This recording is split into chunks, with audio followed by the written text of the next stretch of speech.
Hi friends, welcome to ஊர் சாப்பாடு.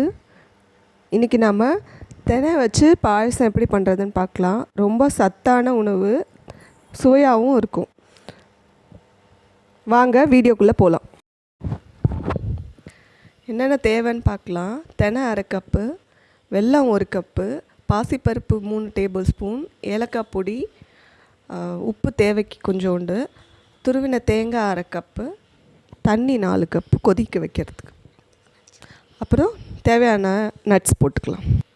இப்போ ஸ்டவ் ஆன் பண்ணிவிட்டு கடாயில் பாசிப்பருப்பை முதல்ல வறுத்து எடுத்துக்கலாம். இது 3 டேபிள் ஸ்பூன் எடுத்துருக்கேன். ருசியாக இருக்கும் இது போடும்போது. இன்னும் வேணும்னாலும் கூட சேர்த்துக்கலாம். நல்லா வாசனை வர வரையும் வறுக்கணும். அது கைவிடாமல் வருங்க. எல்லாமே லோ ஃப்ளேமில் தான் வறுக்கணும். இப்போது வாசம் வந்துடுச்சு. அதை ஒரு பிளேட்டில் மாற்றிட்டு, அடுத்து நம்ம தினை எடுத்து வச்சுருக்கோம் இல்லையா, அதை வறுத்து எடுத்துக்கலாம். ரொம்ப சின்னதாக இருக்கும். அவ்வளோ சத்து உள்ள சிறுதானியம் இது. இதையும் வறுத்து எடுத்துக்கலாம். செவர வறுக்கணும். அப்புறம் வெல்லம் எடுத்து வச்சதை தண்ணி சேர்த்து கொதிக்க வச்சுக்கலாம். இதுக்கு கம்பி பதம் அப்படிலாம் எதுவுமே இல்லை. வெல்லம் கரைஞ்சி சிரப் மாதிரி வந்தால் போதும். இப்போது குக்கரில் தண்ணி விட்டுட்டு நம்ம வறுத்து வச்ச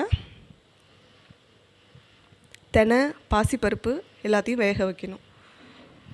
1/2 கப் தினைக்கு 4 கப்பு தண்ணி விடணும். ஏன்னா பாயசங்கிறதுனால கொஞ்சம் தண்ணியாக இருந்தால் பிரச்சனை இல்லை, ஒன்றும் நல்லாயிருக்கும்.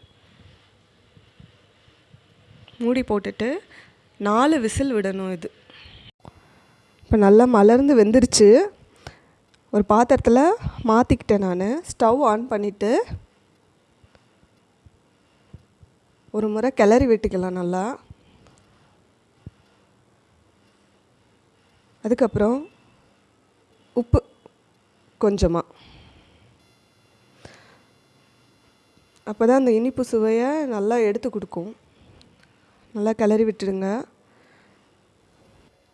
கிளறிட்டு வெல்லத்தை ஒரு வடிகட்டி வச்சு வடிச்சிடலாம். இதுலையே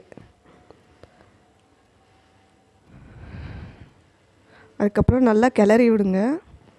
லோ ஃப்ளேமில் தான் செய்யணும். அடியில் பிடிச்சிரும். அதனால் லோ ஃப்ளேமில் தான் செய்யணும்.